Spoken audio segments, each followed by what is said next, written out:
Okay, we will continue the prostate cancer part 17. We will speak about the relative contraindication to radiation. The relative contraindication to radiation therapy include inflammatory bowel disease or inflammatory disease of the rectums, previous pelvic radiation with near maximum dose already delivered, so indwelling urethral catheter. Relative contraindication is specific to brachytherapy. We have a large medial loop of the prostate that's more than 50 cc. The brachytherapy is usually avoided in men with prostate that's more than 60 gram. So it's more than 50 or more than 60 gram. Low urine flow, that's we remember that's the indication for brachytherapy, that's the flow is more than 15, so that's the flow less than 10, and that's low urine flow.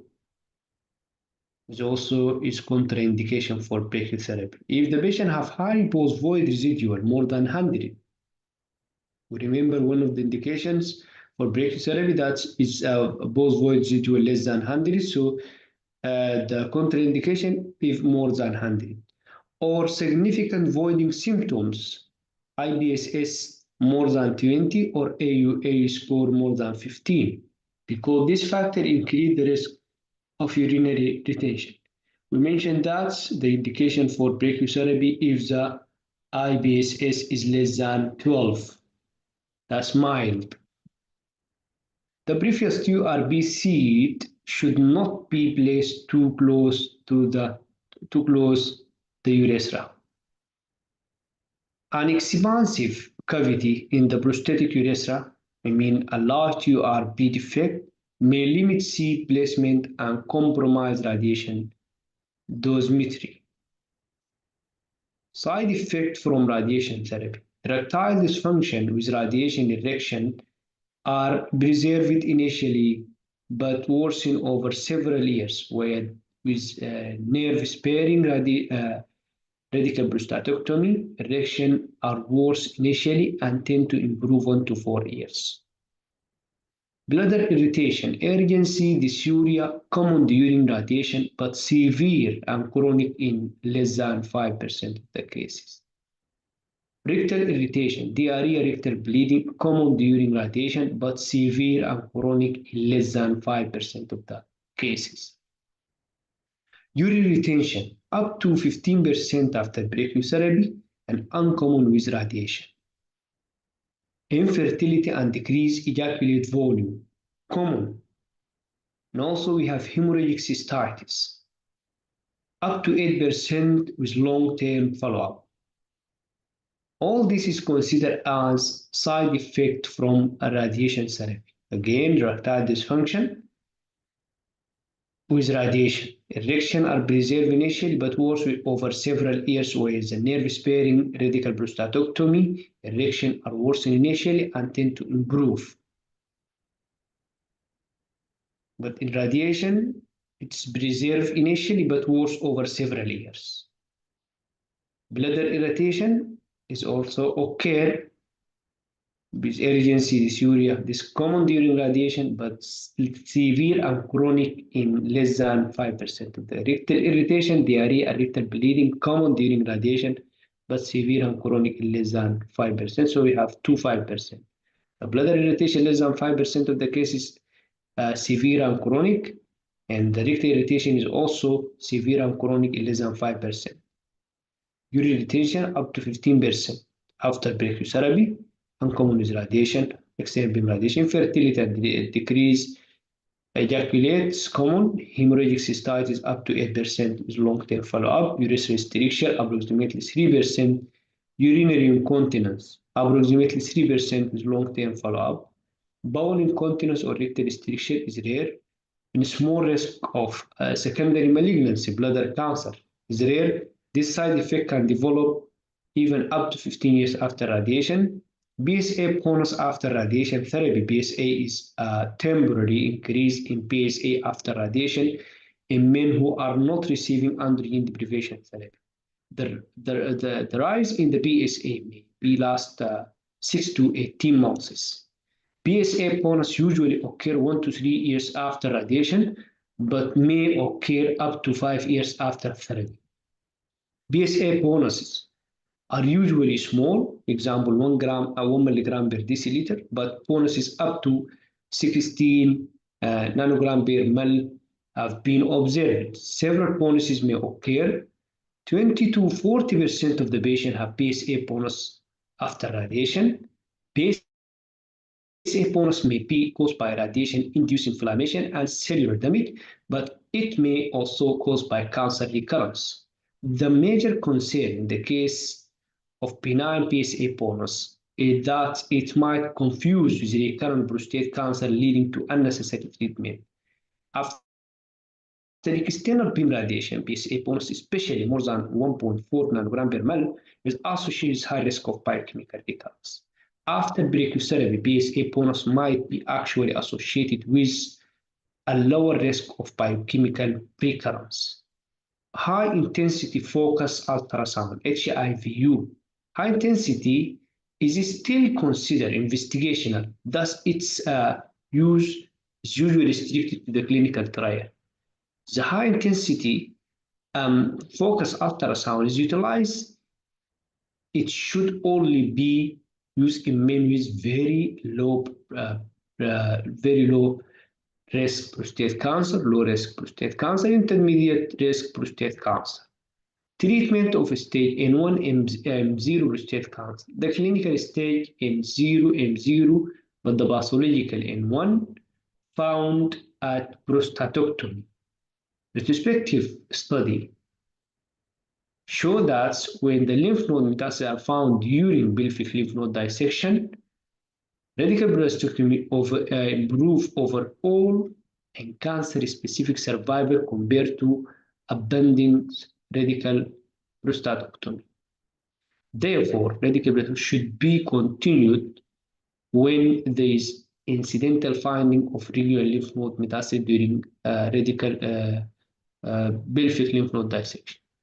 For men with the clinical M0 and 0 prostate cancer who underwent radical prostatectomy plus pelvic lymph node dissection and who were found to have regular lymph nodes metastasis, pathological N1, treatment options include observation, anti-androgen deprivation therapy, pelvic radiation with anti-androgen deprivation therapy. The NCCN guidelines state that men with lymph node metastasis found at radical lymph node radical prostatectomy should be considered for immediate anti-androgen deprivation therapy with or without radiation. Clinical stage N0, N1, M0. For men with a clinical stage N1, M0 prostate cancer and life expectancy less than or equal 5 years, watchful waiting or anti-androgen deprivation therapy or a reasonable management. For men with a clinical stage N1, M0 prostate cancer and life expectancy more than 5 years, treatment options include radical prostatectomy with long treatment anti-androgen deprivation therapy and possible post-operative radiation and radiation with long-term anti-androgen deprivation therapy or anti-androgen deprivation therapy alone. However, data suggests that use a local treatment radiation or radical prostatectomy plus radiation with long-term course of anti-androgen deprivation therapy 2 to 3 years achieve better cancer specific and overall survival compared to the observation or anti-androgen deprivation therapy alone. For clinical stage N1, M0, men undergoing radiation plus long-term anti-androgen deprivation therapy or anti-androgen deprivation therapy alone, following regimen might be used for anti-androgen deprivation therapy. Castration alone, castration is the first generation anti-androgen, or castration with abiraterone or abiraterone. Those for N1, M0, who undergo radiation plus long-term ADT or ADT alone, following regimen might be used. Castration alone, castration is first generation anti-androgen castration with abiraterone. ADT alone, Euretics 30,891 enrolled men with clinical N1 M0 prostate cancer and randomized them to immediate ADT or observation with delayed ADT for sympathetic asymptomatic progression. Immediate ADT result in a small but statistically significant improvement in overall survival, but no improvement in the cancer-specific survival. Radical prostatectomy long-term ADT with or without pelvic radiation. Several, but not all, retrospective study in men with pathological lymph node 1 prostate cancer show improved cancer-specific survival and overall survival in men with undergoing radical prostatectomy and long-term ADT compared to the ADT alone. Retrospective study in men with pathological N1 who underwent radical prostatectomy show improved cancer-specific survival and overall survival in men undergoing adjuvant radiation plus long-term ADT compared to either post-operative ADT alone or observation.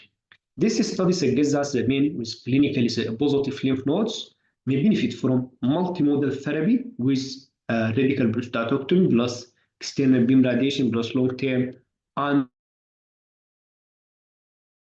deprivation therapy, and thus multimodal treatment is better than ADT alone. The radiation and long-term ADT multiple retrospective study in men with a clinical N1 M0 prostate cancer show that the radiation with long-term ADT improve cancer-specific and overall survival compared to the ADT alone. Several randomized trials whose study population includes some men with clinical N1 M0 cancer show that the radiation with long-term ADT improve disease-free and overall survival compared to the radiation with either short-term or no ADT. This study suggests that the men with a clinically positive lymph nodes may benefit from multimodal therapy with radiation plus long-term ADT, and multimodal treatment is better than ADT. Recurrence after curative treatment. We have type of recurrence. Biochemical recurrence, that's the PSA recurrence. There is when the only sign of recurrence is elevation of the PSA. That means the cancer is too small to be identified on image study. Relapse rarely occurs without elevation of PSA. Therefore, biochemical recurrence is almost always the first sign of relapse. So that means biochemical recurrence is the most common type of recurrence. Local recurrent. The cancer identified with prostate after radiation or ablation, or near to the urethral anastomosis after radical prostatectomy. Distance recurrence or systemic recurrence identified in distant organs. The clinical recurrent, either local or distance recurrence. The term clinical recurrence is often reserved for men with cancer-related symptoms. Okay, this is the end of the part 17. We will continue again.